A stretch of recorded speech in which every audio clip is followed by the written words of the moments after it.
A graça e a paz, querido, estamos aqui para trazer a lição de número 6. Hoje nós vamos estudar orando, contribuindo e fazendo missões.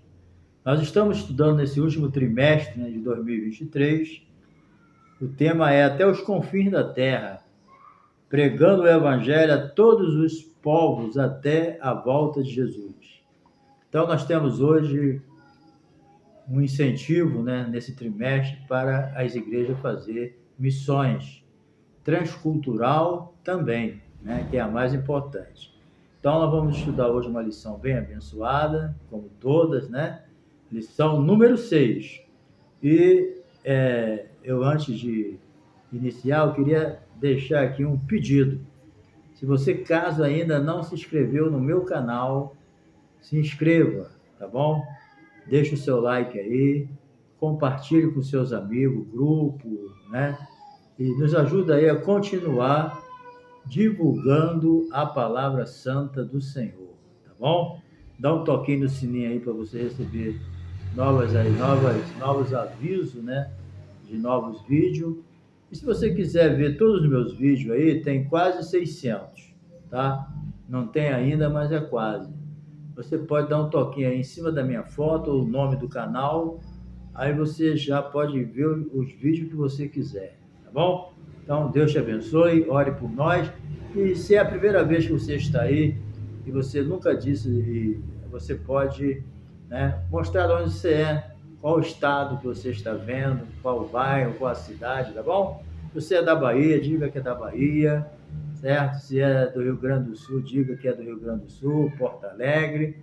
E se você está aí por várias vezes, mas ainda não disse, diz aí e ore por nós, tá bom? Então vamos lá, orando, contribuindo e fazendo missões. Então, existem várias formas de se fazer missões. Nós vamos estudar nessa lição, Você pode fazer orando, contribuindo e indo, eu não tenho chamada para ir, mas você pode contribuir, você pode orar, São fatos importantes. Todo missionário precisa de dinheiro, todo missionário precisa muito de oração, Então, vai ser uma lição muito importante e você precisa, entender o processo da missão, certo? Então, vamos lá. A primeira parte, orando pela causa de missões. É o primeiro processo, certo? Da missão. É a primeira forma, melhor dizendo, é orar pelas missões.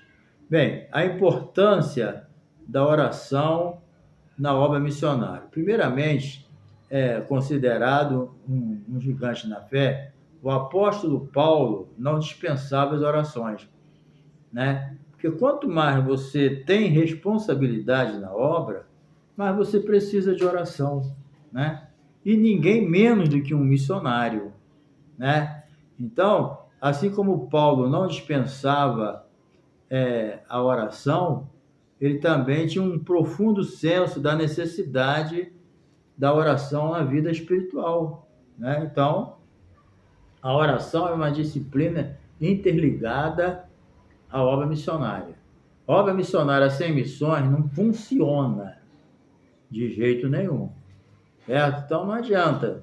Se não tem oração, não tem missão. É fracasso.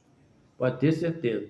Todo missionário enviado por uma igreja, ele tem que ter, uma retaguarda de oração.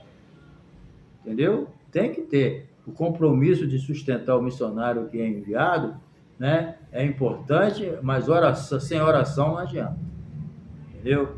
Então, todos nós. O apóstolo Paulo, apesar de ser aquele gigante na fé, ele pedia oração. Ele sempre orava para Deus, para orar por ele, para Deus abrir a porta da palavra, Então, ninguém pode imaginar, pensa bem, ninguém pode imaginar missão sem oração. Não tem como, entendeu? Então, a gente precisa ver isso. Então, a oração, ela tem as suas várias facetas, Tem, por exemplo, a intercessão. Devemos orar para que as portas do Evangelho sejam abertas. O apóstolo Paulo fez essa oração, que orasse por ele para que as portas se abrissem, né? E realmente, aonde a porta estava fechada, ele estava lá também para tentar abrir, mas através da oração, Deus abria as portas. Porque Deus faz as coisas de uma forma que nós dependemos um do outro, né? Não tem como fazer missão isolado, sozinho, certo? Então, interceder é orar para que Deus abra as portas, né, para a pregação do Evangelho, e os missionários tenham ousadia para pregar a palavra. Porque às vezes você chega aqui é uma coisa, na sua terra, na nossa terra. Agora, sair para pregar o Evangelho em outra terra, você pode ficar intimidado, entendeu? Idioma, costume, tanta coisa, né? Você pode não ter a ousadia que você tem aqui. Então, nós temos que orar para os missionários ter ousadia para pregar a palavra com autoridade, entendeu? A oração é importante, interceda pelos missionários que você conhece, que Deus colocou essa carga em cima de você, né? Às vezes a gente sente o peso de orar por alguém, e tem que orar, né? Não adianta fazer essa oração preguiçosa que as pessoas fazem. Eu tenho horror a essa oração. Em 30 segundos ele faz assim: Senhor, abençoa todos os missionários do Brasil, abençoa todos os missionários da América do Sul, abençoa todos os missionários do mundo todo. Fala sério. Hein? Pode fazer isso não, tem que orar específico.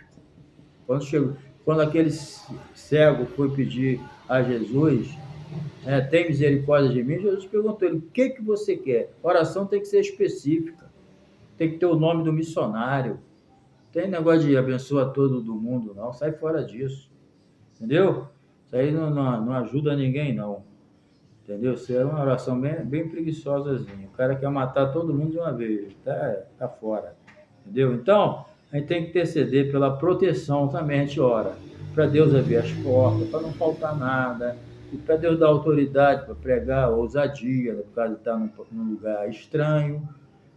Mas também é preciso, né, que dá capacidade, né, para ele enfrentar os perigos, né? Os perigos. No mundo tereis aflição. Não é porque eu sou missionário que eu estou isento. Não, as coisas podem acontecer. Esse mundo é mau. Deus guarda, mas vamos orar para isso. Entendeu? Então, a gente precisa entender que as pessoas precisam, o missionário precisa ser aceito no lugar que ele está. E quem faz isso é Deus. É Deus que toca no coração, é Deus que muda o coração. Então tem que ter o quê?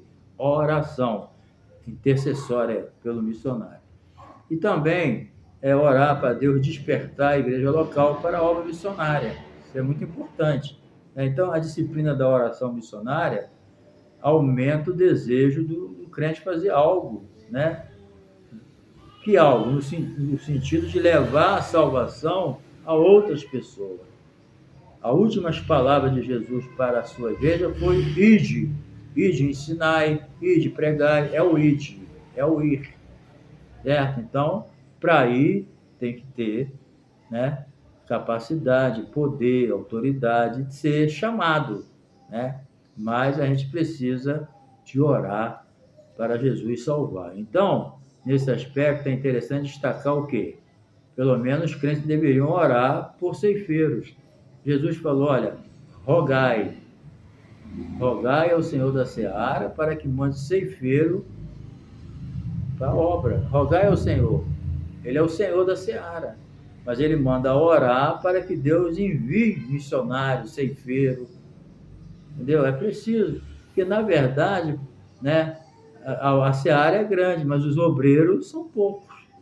Então, a seara é grande, os obreiros são poucos. Então, nós temos que rogar ao Senhor da seara para que envie obreiros.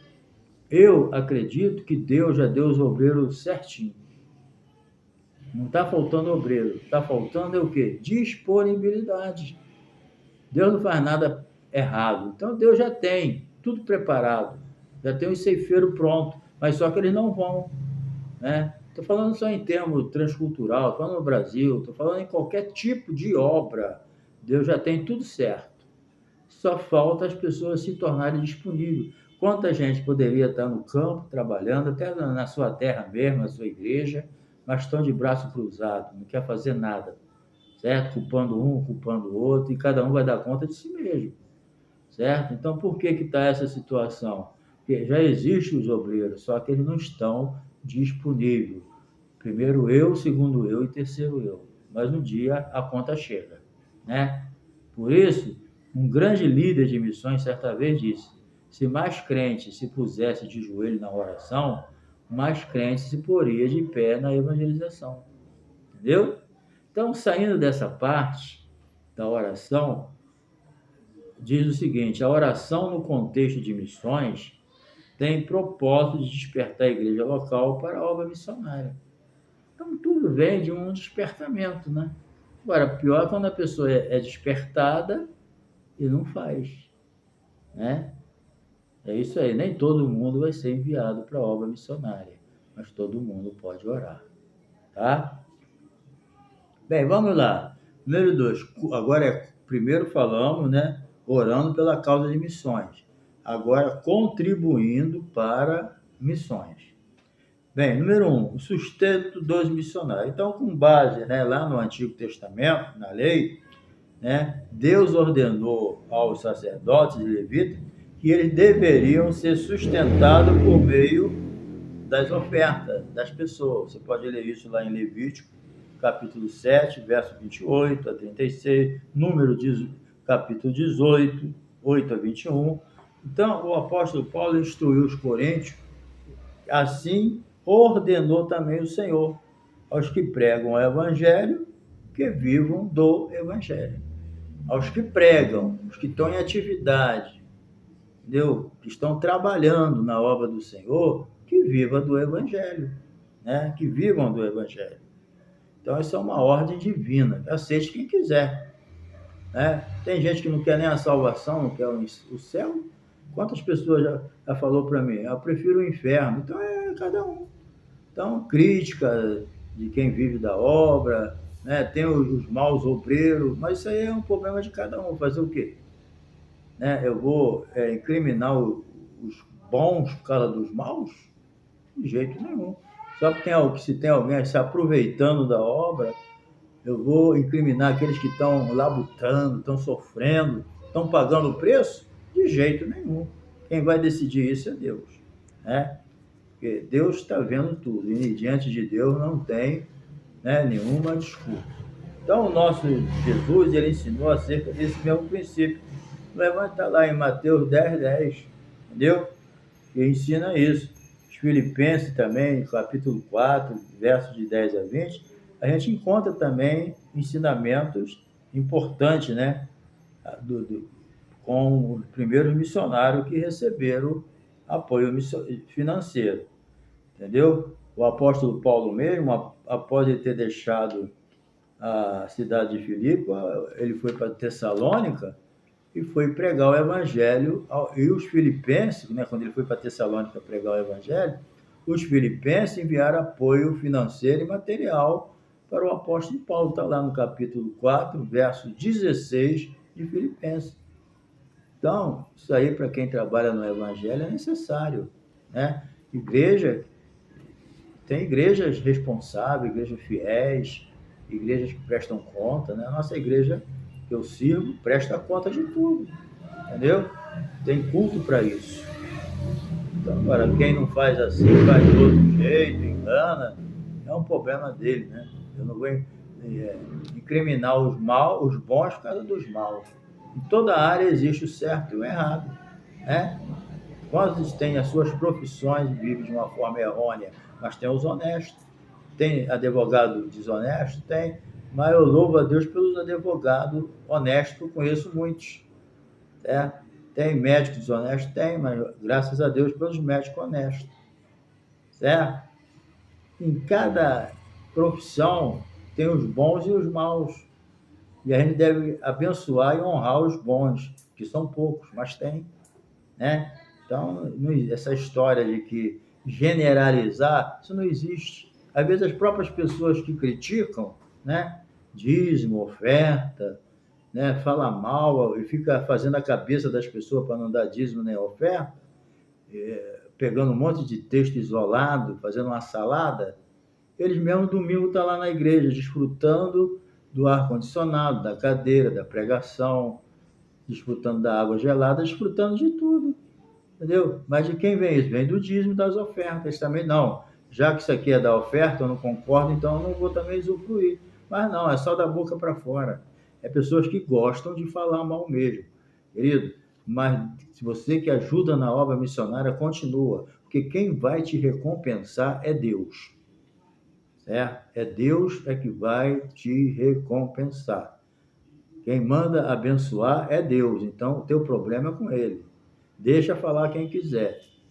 Tenha ouvido de mercador, não seja aquele que vai em conversa de qualquer um, tá bom?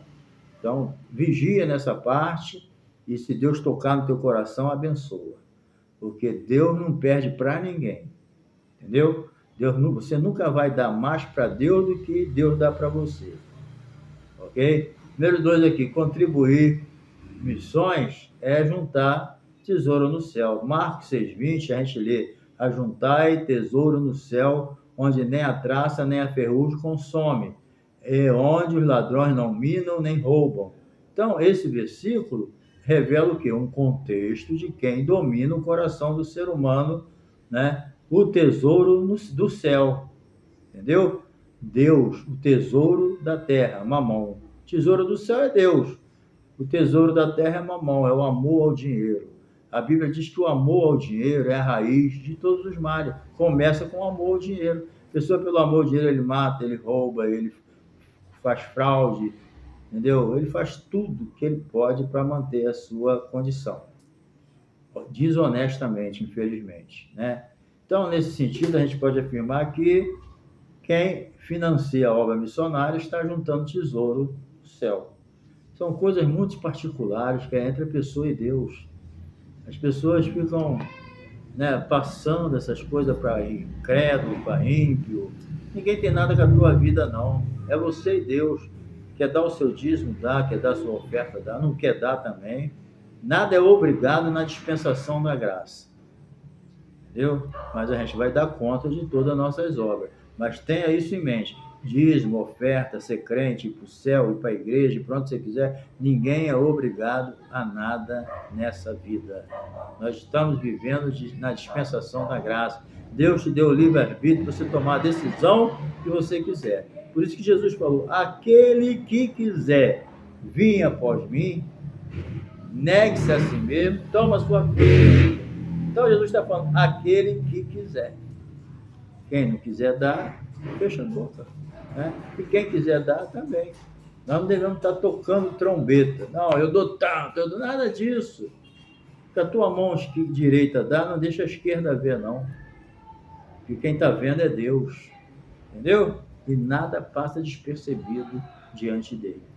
Nem as más, nem as boas ações. Nem as boas intenções do coração, nem as más intenções. Tá bom? Então, todos nós somos convidados a participar da cooperação financeira para anunciar o Evangelho. 3. Contribuir para missões é um privilégio.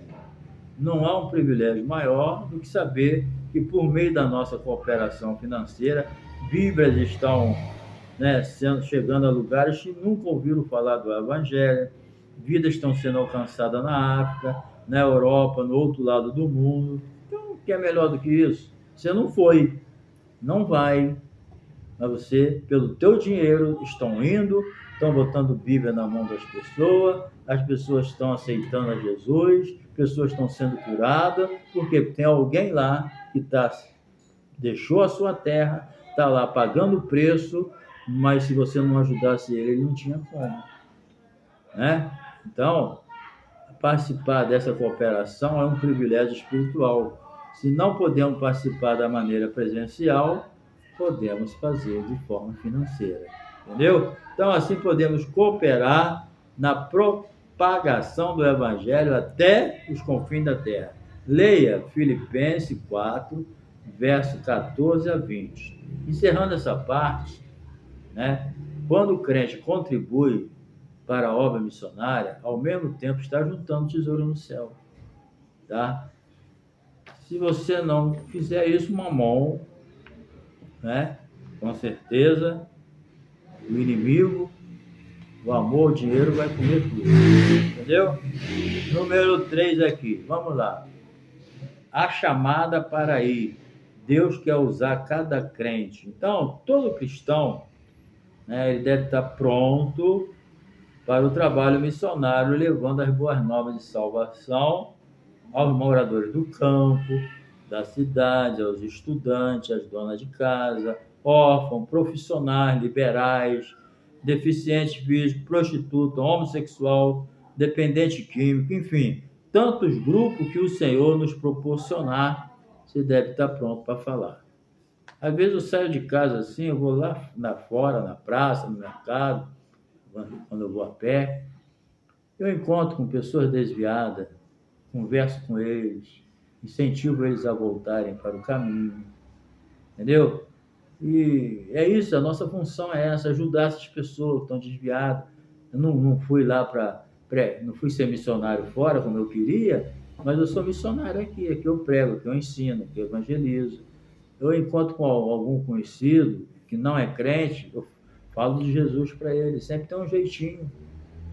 Entendeu? A gente não pode se calar. Eu não posso fazer lá na África, eu faço aqui onde eu moro. Aqui em Vila de Cava, Nova Iguaçu, Rio de Janeiro, Baixada Fluminense. É meu campo.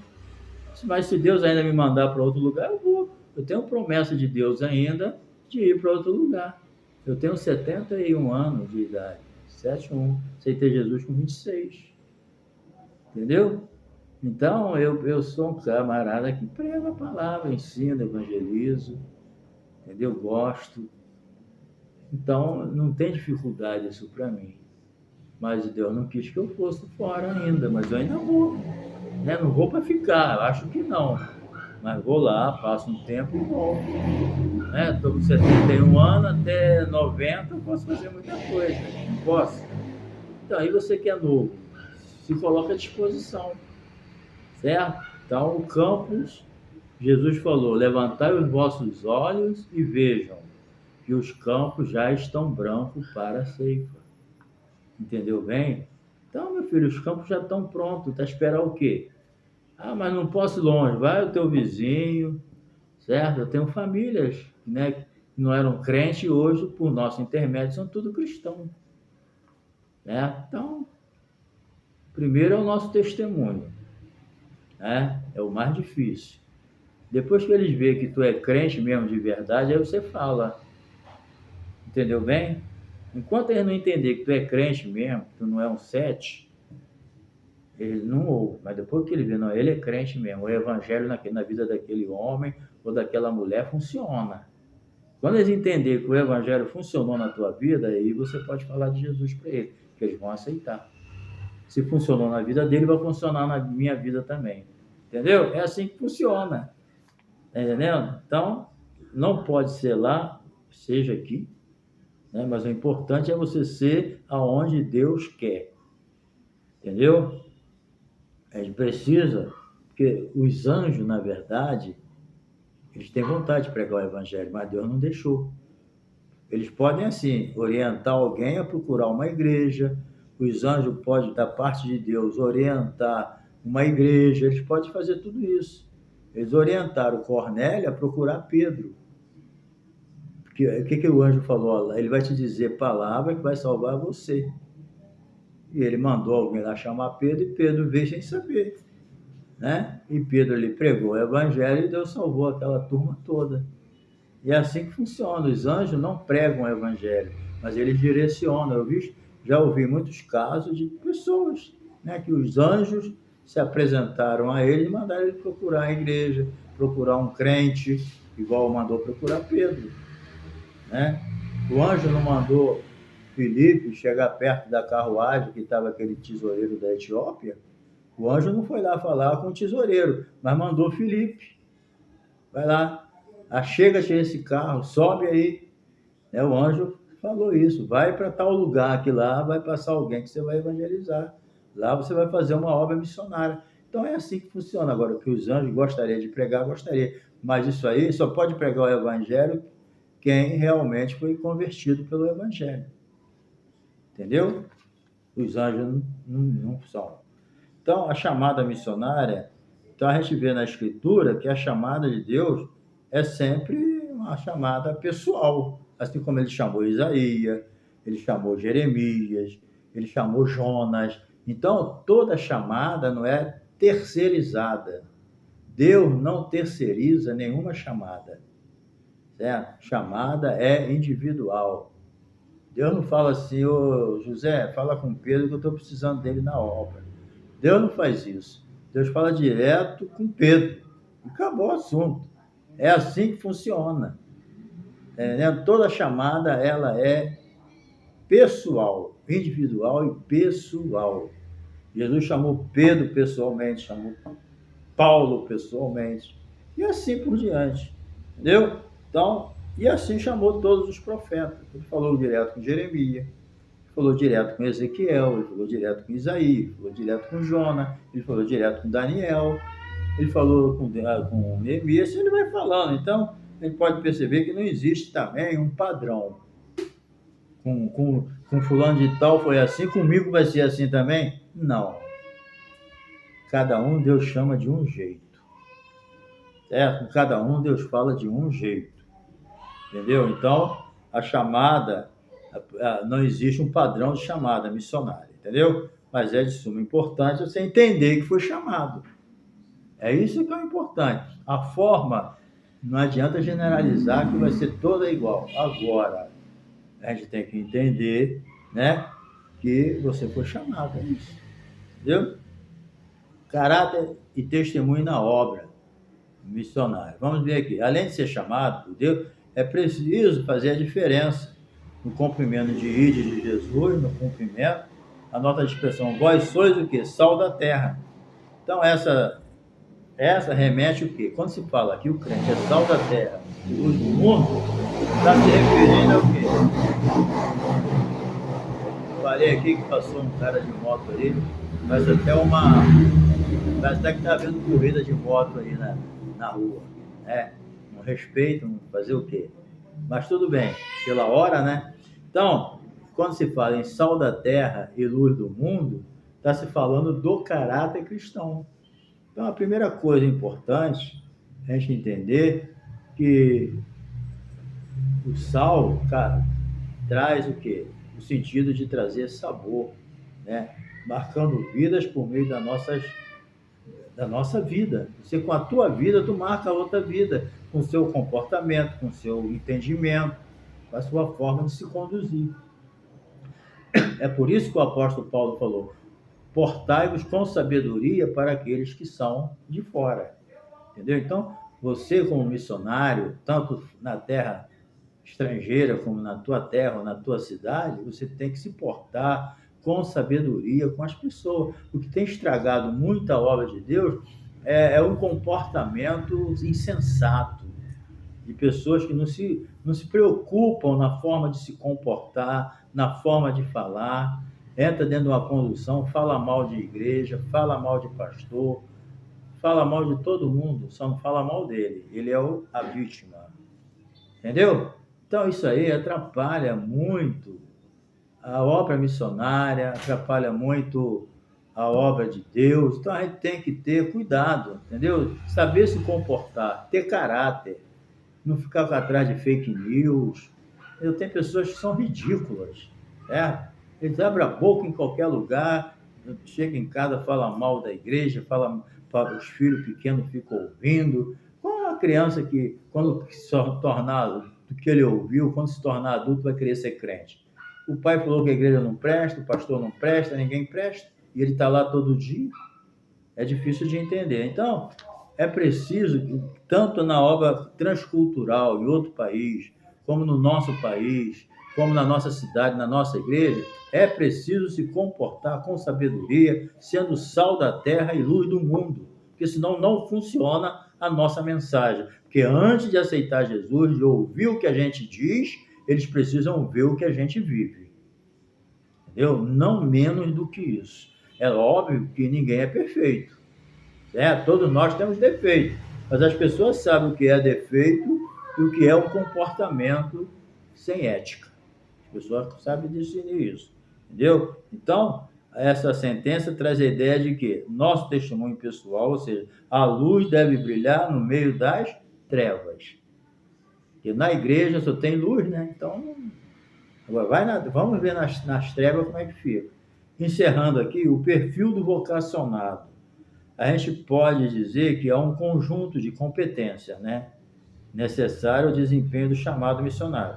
Dentre eles, destacamos o seguinte, vamos destacar alguns aqui, né, algumas competências para desempenhar a obra missionária. Primeiro, ser escolhido por Deus. Não seja um penetra na obra de Deus. Se Deus não te chamou, não te escolheu, fica na sua.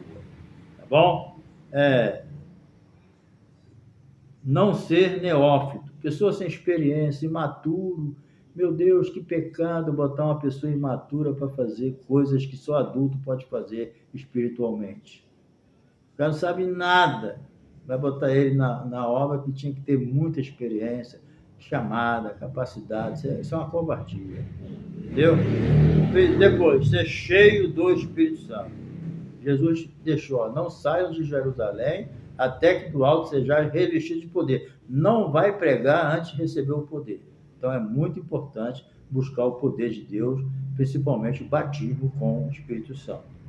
Entendeu? Com evidência de falar em língua. Ser reconhecido pela igreja. Não tem como enviar alguém que não foi aprovado pela igreja. Quando Pedro escolheu lá com os apóstolos os 7 diáconos, ele foi buscar o quê? A aprovação da igreja. Então, a própria igreja deu o nome e a igreja aprovou. E eles aceitaram. Então, não tem como alguém ser missionário, entendeu? Desconhecido, secreto. A igreja enviou um missionário aí, mas ninguém sabe. Ué, que é isso? A igreja, que o pastor enviou alguém que a igreja não sabe, mandou um missionário secreto. Você lembra que quando, né, Paulo e Barnabé foram enviados para a obra missionária, e o Espírito Santo, né, se manifestou na igreja e falou: separai-me agora, Barnabé e Saulo, pela obra que os tenho chamado. Aí o que acontece? A Bíblia diz que eles estavam jejuando e orando e servindo ao Senhor, e enviados pela igreja, entendeu? Então o Espírito Santo enviou, mas a igreja colocou as mãos sobre eles, assumindo a responsabilidade dos missionários. Não tem nada com Deus, não tem nada de secreto, escondido, não, amigo. Missionário tem que ser aprovado pela igreja, certo? Com a obrigação de ajudar espiritualmente, financeiramente, ter todo o apoio necessário. Não se pode fazer uma covardia de enviar um missionário e abandonar ele, não. Isso é um pecado, acho que é o mesmo pecado de blasfêmia contra o Espírito Santo. Isso é uma covardia, não se faz isso, né? Se não pode enviar, não envia. Mas se enviar, tem que cuidar. Entendeu? Mas não, escolhe bem, não manda qualquer um, não. Esse é o problema. Tem que escolher. Deus aqui revela. É que às vezes Deus não revela, é a carne. Eu fui com a cara dele, ele é bonitinho, eu vou enviar ele. Não é assim. É Deus que escolhe o missionário. O Espírito Santo falou no capítulo 13 de Atos: separai-me agora, Barnabé e a Saulo, para a obra que os tenho chamado. Então foi Deus que escolheu. A igreja só assumiu a responsabilidade. Entendeu? Então, ser aprovado nas tarefas local, um cara que nunca fez nada. Uma vez alguém falou para mim assim: eu tinha vontade de fazer missões em outro país. Eu falei: o que você faz aqui? Nada. Então, se você for para outro país, você vai fazer nada. Toma jeito, gente. Que negócio é esse? O cara não faz nada na igreja dele, vai ser enviado como missionário? Tá de brincadeira, né? Que é isso? Então, esse irmãozinho, ele falou para mentira, ser enviado pela obra missionária. O cara nem a Bíblia carrega. O sangue de Jesus tem poder na nossa vida, né? Então, você vai fazer lá o que você faz aqui. O que eu faço aqui? Nada. Vai fazer nada lá. Entendeu? Então, desta preparação, testar, né? Preparação espiritual, intelectual, psicológica, transculturalmente, né? A pessoa, quando vai, tem que ser preparado. Vamos para um país, ele tem que ser ensinado qual é a comida lá, qual é o tipo de roupa, o clima, o fuso horário, tudo isso ele tem que sair informado Para ele não chegar lá, ué, não é igual o Brasil, não? Não, não é não, amigo. Você está em outro país. Lá tudo é diferente. Então ele tem que ser informado. Vou repetir do horário, do fuso horário, da comida, costume do lugar, roupa, clima, condição. Entendeu? Tem que ser informado disso tudo para não ser surpreendido lá e ficar frustrado. Entendeu? Então, além de testado, cumpridor do pré-requisito acima, dependendo de Deus e perseverando nele. É isso. Então, por intermédio da chamada missionária, Deus quer usar cada crente no campo. Amém? Então, querido, Deus te abençoe. Eu creio que essa lição foi bênção para nós. Nos desperta, tá bom? Então, Deus te abençoe. Não se esqueça de dar o seu like, tá bom? Deixa seu comentário, diga de onde você é, tá bom? Vou ficar muito feliz de poder orar por você, tá bom? Deus te abençoe, ore por mim também. Tamo junto e até a lição número 7. Um abraço.